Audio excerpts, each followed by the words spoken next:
चचा की तबीयत अब कैसी है? मैं उनके पास जाना नहीं चाहता। जाने की जरूरत भी नहीं है भाई।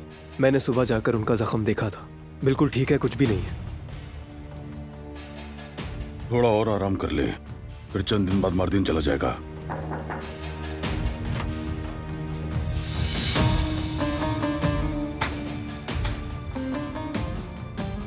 तुमसे एक बात कहनी है बेटा।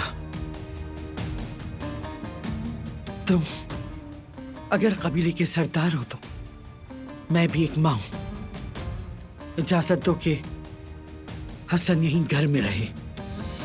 उन्होंने जो किया उसके बाद भी? मैं तुम्हारे सामने एक मां की हैसियत से बात कर रही हूं। तुमने जब मुझसे कहा तो मैं उस कातिल के पास गई और उसका नतीजा क्या निकला? हमें धोखा दिया गया।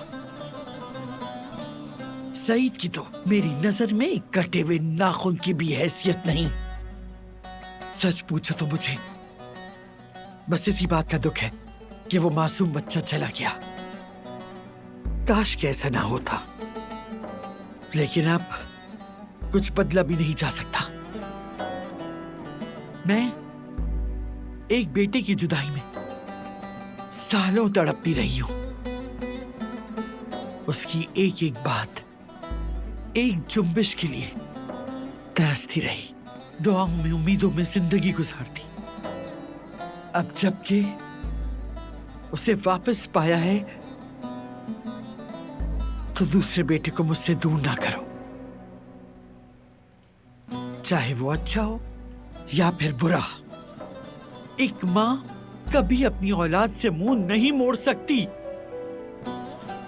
अगर तुम मेरे बेटे को यहां से निकालोगे तो मैं कसम खाती हूं तुम पर अपने मां होने का हक कभी माफ नहीं करूंगी।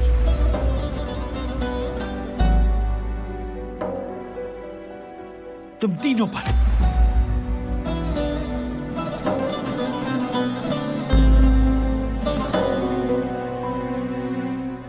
अम्मा जान, क्या आपको मालूम था कि हसन क्या कदम उठाने वाला है?